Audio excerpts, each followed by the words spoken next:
Hello and welcome back to the Resilient Kid podcast with me, Ashley Costello, psychotherapist for over 25 years. And I have not one, but two amazing guests today from the To Wish Foundation, and it's Millie and Kirsty. So I'm going to get them both to introduce themselves. First, Millie, if I can come to you, because we met at a networking event before Christmas, didn't we, with the lovely SJ, and we just had so much in common that we were like chattering away. So I'm going to ask you to introduce yourself, please, Millie, and what you do at To Wish.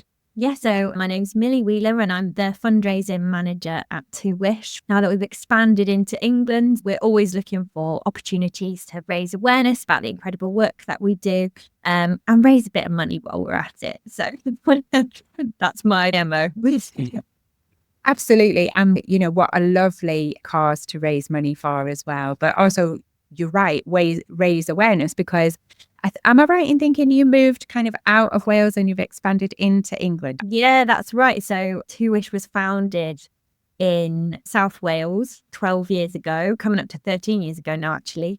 And we kind of progressed and grown from there. So last year, 2024, was the launch of our expansion into England to cover in the whole of Wales. And we've done that sort of covering the border counties initially, but we've got this big sort of 10-phase plan to world domination.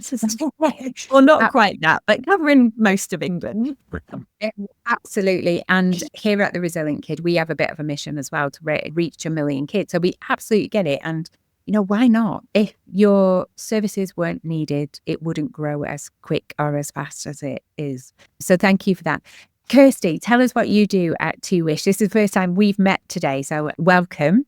Tell us a little bit about what you do and how long have you been with the organisation? Thank you for having me. It's lovely to meet you. So I'm Kirsty Edwards. I'm the Bereavement Services Manager at To Wish. So I coordinate the support arm of the charity, and I've been with To Wish now a year and a couple of months. So I came on board as part of the expansion to take the work that's been happening in Wales over into England. So joined the To Wish team and then built the England cohort from there. Excellent. That is great. You know, great to hear and lovely. I know this sounds daft, but really lovely to hear it's come from Wales over to England, you know, rather than the other way around. So tell us, what does it look like on a day-to-day basis for you, Kirsty? What's a day in the life of one of your workers that are supporting bereaved children or bereaved families? So in the support team, we have two roles. We have the immediate support coordinators, the ISCs, and then we have the CSOCs, the counselling, support and outreach coordinators.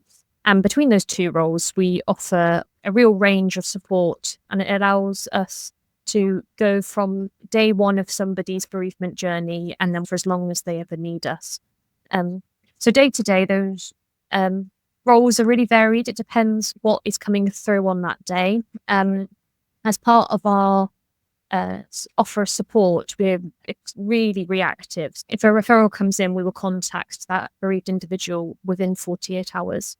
So that's our priority throughout any day, is that any referral comes in, we're straight on the phone to the referrer, and then with everyone's consent, getting in touch with the family to ensure the time-sensitive elements of our support are in place, so memory making, memory boxes, and then to get a home visit in for as soon as possible, ideally before funerals, so that we can help with practical arrangements. That part of the role for the ISCs, the immediate support coordinators, is paramount. And what else could be happening on their days is delivering those visits, going out to homes, into communities, into education settings to meet with those who have been bereaved and referred in. They also go out and work really closely with other professionals, meeting with teams in hospitals, police, other third sector organisations, spreading awareness, but also having collaborative meetings so that the support on offer to family is really robust and coming from all of these different professionals that may be involved in the situation that has occurred. They also working on our ongoing support offers. So we have coffee mornings that run monthly. On the day that falls, the team will be out in the community delivering those coffee mornings. We also have support events. The team will be at those doing a arts and crafts workshop, for example. There'll always be a support member of staff available if somebody needs to have a conversation at that time. And the CSOCs, the counselling, support and outreach team, are more behind the scenes. So their day looks slightly different. They will be creating the ongoing support, being that link person between the bereaved individual and whatever support that might be for that person. If it is talking with the counsellor, a play therapist, coordinating, arranging the logistics around our support events and coffee mornings, as well as offering support to those professionals that get in touch with us. So similar as if a family member called up and needed some time, our CSOCs would do that for our professionals as well. So every day is very different. Sadly, we're here for a reason and we're very busy with that. But we also as a team we're very supportive of each other, have some giggles along the way.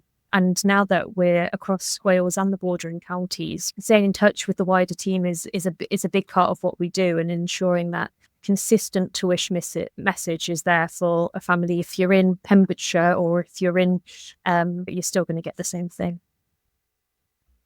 Brilliant. And thanks for that, because I think your reputation is very much about immediate, that is really reactive to that situation. And it's lovely to hear that. I imagine that some days you come in and you think, oh, I'm going to do, this and this today. And that all goes to the side if you suddenly get that referral in. And it doesn't matter who answers this really, but what would the listeners, having known a little bit about you, and I can see how the operations, and I've worked for similar organisations, so I know how that back end of an organisation. What does it look for a family? Give us an example of who might it be that's bereaved, and how do you get that referral that in this family on this street is they've had a death in their family? How does it, from a personable point of view, what does that look like? So sadly, the death of a baby child or young person will occur. And to be able to access our support, the person who's died has to be under the age of 25. Death has been sudden or unexpected. So it's a really umbrella term. A lot of different types of death fall in that, but just a few examples. So it could be suicide, homicide, road traffic collision. There may be a terminal diagnosis, but the child has died premature to what was expected. That would all fall under our remit. And at the moment, the family or the child have to be from Wales or bordering counties. So Cheshire, Shropshire, Herefordshire, Gloucestershire, Avon and Somerset. As we are currently rolling out across the country, those areas will grow. It also can be self-referrals. So if a member can refer themselves or a friend in. Once that referral has come into us, we will then ensure that an offer of a memory box has been provided. We have our memory boxes in all of the hospitals that we work with. For whatever reason, if the person who's died hasn't gone to hospital, maybe it was a community death and they were over the age of 18, and they've gone straight to a mortuary, then we'll ensure that there's no gaps in that provision. It's a beautiful offer, and it can be a standalone offer, or ideally it's where that professional can explain a little bit about to wish, if that is something that person would want at that time, and then the referral can come in. But just to give you a flavour of what's in that memory box, so there are 2 elephant teddy bears. Elephants never forget, and so often this topic, death, dying and bereavement, is the elephant in the room, so we struggle to talk about. There's tissues, candles, forget-me-not seeds. And then there's some time-sensitive elements. So depending on the circumstances around the death, and if it's something the family are interested in, we're able to take hand and footprints, as well as lockets of hair. And the ISCs, the immediate support coordinators, will go out and collect that memory making if that hasn't been done previously. The memory box and the referral comes into us, and we will then contact, as I said, the family within the 48 hours. And anybody who's been affected. So that could be immediate family, but it could also be neighbour. There is no limit on who we're supporting, including friendship groups for bereaved children who have been involved, or if the child has died, their schools, their education settings. Any witnesses who had witnessed the death, And any professional, if you're any professional from any walk of life who's been affected by the sudden or unexpected death of a child or young person can also access us. We're there for as long as anyone needs us, and they can pick us down, pick us back up again as many times as they want once that initial referral comes in. What usually that looks like is home visits, and then when people are ready, going on our counselling, our complementary therapy, our play therapy for children. So that journey from then on looks a little bit different depending on the needs of the individual, and at which we're able to be really receptive to that. As I said, there is no time limit on how long anyone is with us. So everyone's journey is personal to them, which is so important when it comes to bereavement, because we all are affected by it in such different ways. Absolutely. And I think that's really important. And it's a little bit like the memory box, isn't it? For me, the memory box is great that you are that responsive, and maybe, like you say, you go out and get footprints or handprints, a lock of hair, things like that. But actually, quite often in the moment, those things are gone because we're almost caught up with our grief and actually doing all the practical elements of a bereavement in the family. So it might not necessarily be there and then that they want it, but just to be able to have that and have somebody do that for you and help with that is amazing, because it doesn't matter if it's a month down the line, a year down the line, 10 years down the line, you've got it, but you'll never get that back, will you? If you don't, like you say, it's very time sensitive.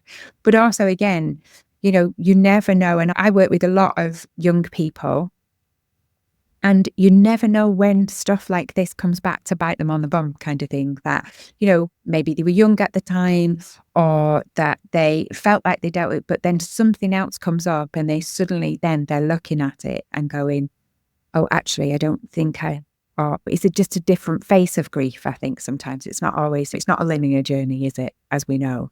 So that's fantastic that you're there with them every step of the way, irrespective of when they need them. But also, we have a bit of a phrase, and I think I said this to Melly when we met, is we like to wrap the kids 360. So it's not just about that child we work with, but everybody who's around them, whether it's the bus driver, whether it's mom, whether it's a carer, a nan, whatever. And it sounds like you guys do the same. And it's such a lovely, lovely thing to be able to offer. So Millie, tell me a little bit. Obviously, we know Kirsty's told us how fantastic this organisation is. Tell us a little bit about, how do you raise money for Two Wish?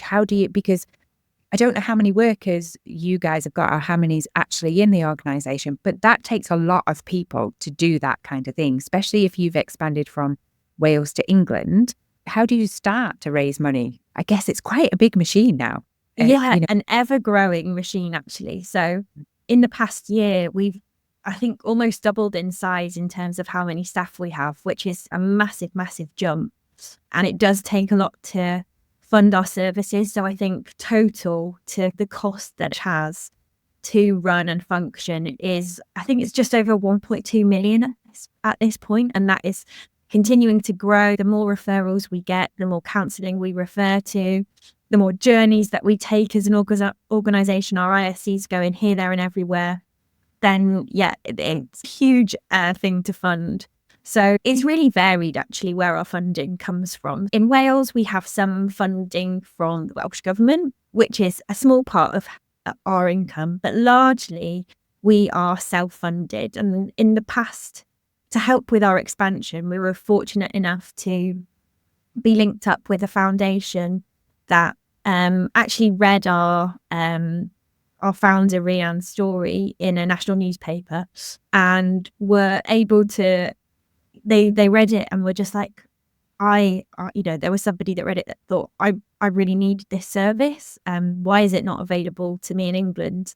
And then that was the start of a sort of snowballing conversation, really, that has now helped us to develop this 10-phase plan. So we are in a fortunate position in the sense that we've got this plan to help us grow and expand to ensure that we can reach as many people in the UK as possible.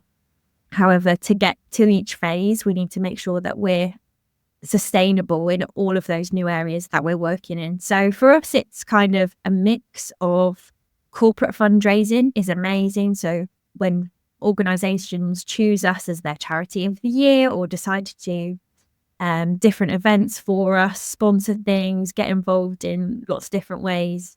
And then a huge part of what we do, and probably my favourite part of the job, is that kind of community-based in-memory fundraising. So as a team, we have two sides really of support and fundraising, but we work in tandem, which means that we get to know the families that our team are supporting. And it kind of feels like an extension of their grief journey, really, when they do want to start fundraising and doing something for. Now, it's something that we never expect people to do. It's always such a blessing when they decide to do it. But it's another avenue of support, I suppose, in some ways, is how I see it, because our first question will always be, please tell us about your loved one, the reason that you're fundraising. And then we support them to make the magic happen. So we really kind of had lots of wild things happen in the first year of us, from people running 5K every day throughout the month of May to football matches, people walking across the South Coast and camping, and people doing extraordinary things, but extraordinary things in memory of people, I think makes it all that more special because they're so motivated to do it. And Rianne, our founder, has always been, fundraising has been part and parcel of the Two-ish journey since it began. And she only did a little thing last year, which was get to Everest Base Camp. Each year she goes on to do something even more wild and wacky. So she really sets the standard, I think. And people are often really inspired by how she does that and how she memorializes her son George and her late husband Paul, because it means that she keeps that memory going and it's kind of doing it for them every single time. So yeah, it's such a blessing to be able to keep that going and get people. I think people often think that Two-ish must be such a sad job, and obviously we're hearing tragic stories all of the time, and it is sad, that is true, but it's also such it's such a joy to be able to hear about the love that people have for people. And yeah, we have so much fun hearing random memories about how somebody used to wind them up, or their favorite bands, or it's so cool to just get to see that part of their life, and especially when they're in such a vulnerable place, it's really such an honor to be part of it. And I think there's a couple of things there that I wanted to kind of just pick up on. I think Rian she's one of those founders that puts her money where her mouth is. Everything I've read about her, even preparation for today, was God, maybe the first year, maybe the second year, but she just seems to continually, like you say, up the ante. I wanted to ask you a little bit about that, but just before I do, I think the one thing, and being, I know the kind of work that all of you do, whether it's fundraising or being as part of the support team, is a privilege, isn't it, to hear those stories, even at a really heartbreaking time, to be able to talk to somebody about your loved one that you've lost. After the funeral, that often dies down a little bit, where we suddenly don't want to mention it because we feel awkward, or we're embarrassed, or we don't want to upset them. We've all heard the stories where somebody's crossed the road because they didn't know what to say. And I think to have somebody who's dedicated and go, just tell me about them, is kind of keeping that memory alive for them, but also for that person who is suffering really acutely at that point. So I think I just wanted to kind of stop and honour that, because it is such a lovely thing that you all do. So tell us a little bit about the origin story with Rian and George, her husband and stuff. Tell us a little bit about why Two-ish was really started in the beginning. So yeah, Rian, founder, was at home an evening like any of us 13 years ago in February. She was at home with her 3 children, who were 3, 2 and 1 at the time. Her husband Paul. They'd just given the children a bath, and the 2 eldest were having some milk before bed. George, who had turned 1 5 days earlier, was at that age where he was learning to explore, so he was pottering around on the floor. And as he was doing so, he fell onto one side. Really not thinking much of this at the time, just for background, there would be no cough, no cold, no temperature, nothing to indicate that George was unwell. But as she walked towards him to help him up, he had a seizure. And Ree called her husband Paul, and together they took him to the local hospital, where sadly, a couple hours later, George died. And Ree and her husband dealt with their grief very differently. was all about, how are we going to tell the children, how are we going to get through this. The dialogue in Paul's head was different. There was self-blame, guilt, felt his dad, he should have been able to save George. And as a consequence, 5 days after George's death, the police knocked on Ree's door, and that's how she found out that her husband had taken his own life, consumed by the grief of losing their youngest child. The most awful of circumstances. Following George's death and following Paul's, very little support was offered to the family. Some phone numbers were provided by the hospital, and when Ree's family tried to contact these organisations to access support, nobody answered, and nobody's ever got back 13 years later. The local community really rallied round and her children, and they raised a significant amount of money, which took to the hospital where George had died and offered it up for a bereavement room, a family room to be created, so that any family who'd lost anybody in that hospital would have somewhere to go, a space that wasn't available to them following George's death. Unfortunately, that hospital at the time felt like they didn't have enough deaths per year to warrant such a space. So never deterred, Ree went to the University of Wales Hospital in Cardiff, the Heath, and offered them the money, which they snatched up. And that's where our first bereavement room was created. That's an arm of the charity. We still continue to do rooms in hospitals across England and Wales. But important for Tuish's story, Ree then spoke to the medical teams at the Heath Hospital and asked them at that point, what was the offer of support following a sudden and unexpected paediatric death? And the teams were very honest and said there isn't anything statutory. They try their best, give out leaflets, phone numbers, but quite often families will leave, medical teams wouldn't see that family again, so unsure if or what support was available.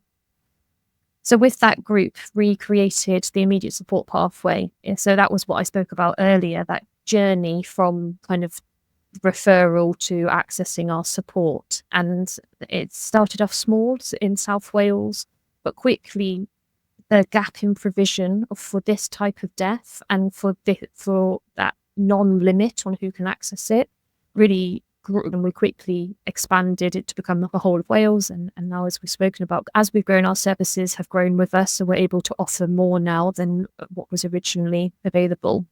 As we've worked with more and more families, and they've told us what they actually need from professionals, and Tuish has been able to adapt and grow to include those needs, which is so beautiful. And I think what Tuish is such a family feel about it, very much still involved, as we've spoken about. She's doing her crazy challenges, she's out in communities sharing her stories and experiences, is very hands-on and meeting other families, and it's a privilege to work under that kind of leadership. And because of that, Tuish is this family that nobody wanted to be part of, but now they've joined us. We're there forever. And one of our families in England actually shared when we came across that after losing their daughter, they'd heard about Tuish and they could see us across the border and were waiting and watching. And then, luckily for them, we were able to expand into their area. And since then, they've been able to access our support. And that I think just shows, sadly, there are some fantastic organisations out there, but it is a little bit of a postcode lottery in what provision you get. And Tuish really wants to ensure that anybody who loses anybody suddenly under the age of 25 gets a good quality service. And that's what we're here for. And, the immediate support is such a passion for us because of what happened with Paul. We know those who take their own lives are more likely to have experienced a bereavement. To ensure that we're keeping people happy and safe following a death and getting them in there as soon as possible and putting all these different levels of support in, which is really personal. I don't think there's a more powerful message from that to go on to save further lives. Absolutely. And I think, I'd read about Ree's story, and I'm sure you've told that story, Kirsty, hundreds of times. But as you were telling it, like it felt like really impactful. Like I felt it as you were saying it, and I looked at Millie, and it almost felt like she felt it. And I thought, my God, you must have heard this like a zillion times now. but it doesn't take away from the fact that it is really powerful story, and how great that one mom, one wife has gone, this is not going to happen to somebody else. It's just it's a beautiful, beautiful, just a highlight of when communities come together, when people connect to each other and go, do you know what? I've got you back. I'm going to, whatever I've been through, I'm going to make sure you don't. But also I just wanted to touch on that family watching over the border, waiting for you to come, knowing that it's like within reach, but not accessible. And now you have, what a celebration that must be, for you guys. And what a powerful story for that family as well, that they've just been waiting and watching for you to move over. Amazing. Brilliant. So I guess from a listener's point of view, so we know who can refer, and correct me, Kirsty, if I'm wrong. Pretty much you can self-refer. Anybody, any professional, whether it's hospital, emergency services, I'm guessing teachers. But actually, so if, for instance, I had a family friend that this happened to, and I wasn't a professional, would I be able to ring and say, listen, I've got this family, I've got their consent to share this with you. Could you just check out what's going on with them at the moment? Yes, you can find on our website, there is a referral form that people can fill in. Also, our contact information, so our phone number, our email address. And if you're unsure if you, the person that you're referring on behalf of, fits our criteria, just get in touch. More than happy to have those conversations. And if we're not the right fit for whatever reason, that we'll support you to find somebody who is. So yeah, for anybody, and it can anyone can refer in. And I guess as well, from what you're saying, and particularly the family who was over the border, it yes, if we can get to that family immediate, then of course that is the best. But if, for instance, it happened a few years ago, but actually now you've just come in, they can still get in touch as well if they feel like they need support. There's no time limit on when the death occurred. So we recently had a referral in to support a family where the child had died in the 80s. And they're able to access, obviously not the time-sensitive elements included in the memory box, but everything else that are the same as if the death happened yesterday. Sometimes people are only just starting to process what has happened. Maybe something has happened, a trigger, and it's brought them straight back to day one. And so we're here for them in their time of need. Brilliant. So Millie, just tell us, like from a listener's point of view, how, because this is such a worthy cause, and I think there is nothing more that brings a community together than like a fundraising exercise, or something that there is a worthwhile cause that they think, actually, that happened in our community. And it might be that, say, they're out, we're based in Cheshire. It might be outside of Cheshire. It might be inside of Cheshire, where they go, actually, that would be really lovely. We know somebody in our community that happened to. Why don't we raise money in memory of them? Yeah, so that would be amazing. And I'm sure that's something, hopefully, from listening to this podcast, that people will think, oh, actually, yeah, I'd really love to do that. So the first step would just be to check out our website. You can see a wide range of campaigns that we run throughout the year. We're currently in January at the moment. So we're doing one called 2 Miles for 2 Wish, where people get out the house in cold and dreary January and walk 2 miles every day, which isn't too strenuous, but it's enough to kind of get you out and get you fundraising. But we also have our own fundraising pack where you can download that, take a look at what you need, and if you want to, create your own event. So we are here to support and make that easier. So we have a regional fundraiser in all of the areas that we're operating in, which means that you have somebody on hand that will be able to support you with your fundraising. So there's no such thing as a silly question when it comes to fundraising, and making sure that you're doing things right and doing things appropriately is. So we're here for the weird and the wacky. So anything exciting. We've got somebody who's going to do like a Swift themed fundraising event, which I'm so excited for. It's coming up in the summer and throughout the year as well. We often have like running places, skydiving places. So yeah, anything and everything is more than welcome. And our role is, as I say, to make that fundraising journey easy. So setting up your fundraising page, figuring out whether it's legal, any of those things are, our wheelhouse. Brilliant. And then I guess a last one, and this is kind of how we got chatting. We got we met at a networking event, and obviously we were both talking about kids, and that was brilliant. So I know that like our coaches and us, we align quite well with the discussions that we've had. What would you say to kind of other professionals, whether it be teachers or emergency services? Like, how can you work with them to, whether it's raise awareness or maybe doing fundraising in schools, things like that? How do professionals get in touch, and kind of how do you work together? So from a fundraising perspective, it's really important for us to build those relationships with professionals. So obviously we're working with lots of counsellors, complementary therapists on a regular basis, emergency services. And a lot of the time, if they've received support from us and they want to give back in some capacity, again, it's not something that we expect, but we love. So if they're able to, that's brilliant. So they could, again, reach out to us via the same means, via our website, contact me directly or that regional fundraiser that's working in that area. And actually, we do a campaign called Wear Blue. So you could just get your whole team to wear blue for the day, or whether that be in a school or wherever it might be. There's no real limit to that. And I'll let Kirsty talk about the referral into professionals and support that they might want to access, because I think what we spoke about when we first met Ashley was that just because grief and death are part of your role, and it may happen in your role more frequently, that doesn't make it easy, and that doesn't mean that you're totally okay with it. So we're kind of here to support that journey too. So I'll let Kirsty explain how to refer in. Yeah, so I mean, we're all human, right? It doesn't matter what job role we end up in. We all have the same emotions, and grief, dying and bereavement, it hits us all at some points in our lives. But some of us maybe more in a professional sense than others.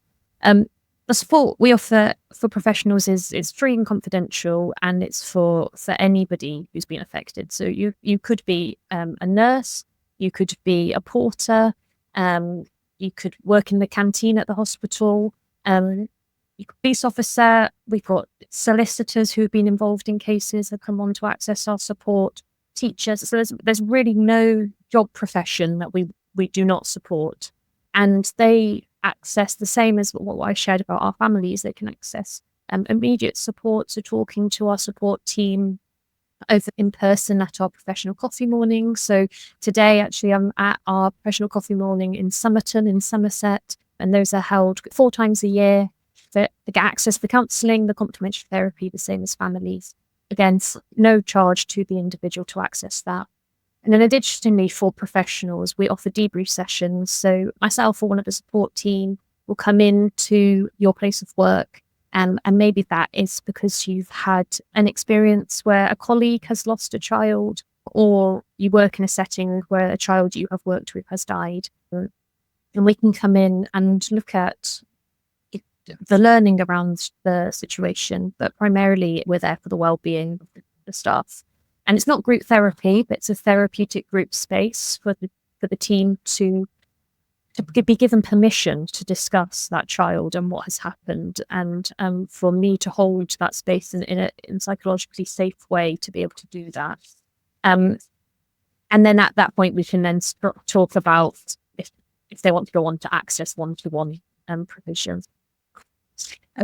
It's so important, Kirsty, because I've been supporting, say, a family that have gone through something like this, and the teachers are left devastated, because they might have known that child for years as they've grown through the school, or, things like that. So I think it's so lovely that you think kind of the 360 approach, and you think about everybody who is going to be affected as well. And it's that ripple, isn't it? Like you may be the teacher of the bereaved siblings, and you're dealing with working with that person who is being bereaved, and through that you're touched from the family's experiences, and so we offer training for professionals on how to best support those who've been bereaved. So if you're a teacher and you have somebody in your class who has lost somebody, then you can come along to those.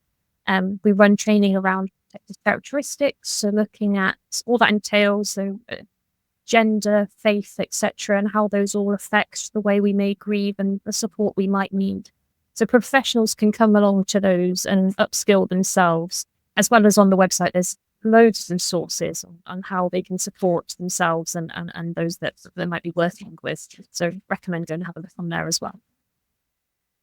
Amazing. That is just such a valuable resource that you provide not only in person, but obviously on the website as well.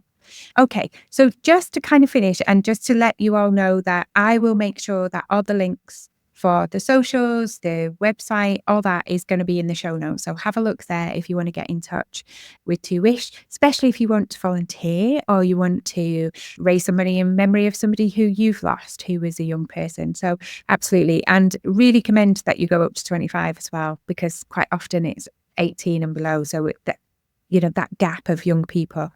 And we don't finish growing our brain until our 20s. So absolutely, I love the fact that you include them. So just kind of to finish, because obviously this can be, and I will put a trigger warning out, because obviously we've talked about a lot of really hard hitting stuff there.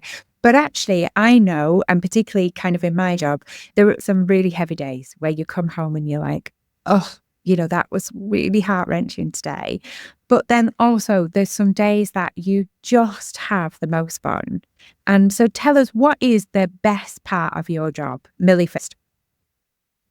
Oh, that's a really good question. It has to be a combination of things, I think. So being with families when they're remembering their loved one and it just feels so special and so intimate. And I think they're the things that keep me going, and you realize how impactful it is. And when people say, because as a fundraiser, I'm not always seeing families on a regular basis. And it's to be able to kind of, have that reflection and that time to be like, this is why we do it. And it feels, so humbling, all the warm and fuzzy feelings, which is really lovely. But then I also just love opportunities where the team can get together. Obviously, we are working with, hard topics. So stuff that where we can like hang out together, bond, and also work on new exciting projects. It's always my favourite. I love that. Kirsty, what about yourself? It's so hard to just pick one thing. It's an absolute privilege to work at 2wish. It's definitely my life's calling, and I love every moment of it, even the hard days. I think though it highlight for me is our family support events. So when we put on a trip or an activity where we are able to offer free tickets to families to come together and to have an experience together. And just thinking of one in particular, we did at Noah's Ark Farm Trust just outside Bristol in the October half-term holidays, and bring families together who in the half term, which is already going to be a hard time because many triggers that come with the activities in October half term, Halloween, for example, also that out of routine for a lot of families is beautiful. And for them, we got these little 2wish star badges, and everybody who attended wore one. So as they were walking around the farm, they could clock who else was there associated to 2wish. And we met at the elephant, and it was just a truly beautiful day and people accessing support, but then also people just having fun and just being a family, witnessing other bereaved siblings, making friends and talking about their bereaved siblings, and it was such a joy. And there was definitely hard periods throughout that day, but to be able to provide that safe space for families to come together and to know they're not alone, it's got to be one of the highlights of the job. Oh, that is such a lovely, lovely story. Thank you to you both for joining us today. We really appreciate it. As I say, there'll be show notes. I'll just do a quick roundup, but I just wanted to say thank you very much for giving us an insight into 2wish and also your roles there, Kirsty and Millie. Thank you. Thank you so much. Thank you. So just a quick roundup. I don't know about you, but this is a hard-hitting session when you listen to Bereaved. When somebody's lost a young person, it's really hard. But the heartwarming thing for me is, as I think about the podcast, is the elephants, like those elephants that are then, you imagine being cuddled, whether it's by a sibling, by a mom, by a grandma even, that is amazing. The fact that these people are so fast and so responsive to what is a really tragic time, but actually bring memories that stay alive forever. And then right over to the girls and they're like the fun and above all the connection in communities, but also in their team that they have. It really does feel like a family organisation, which it obviously is. So thank you very much to the girls. We will put everything in the show notes. Thanks for joining us, and lots of love from our family to yours.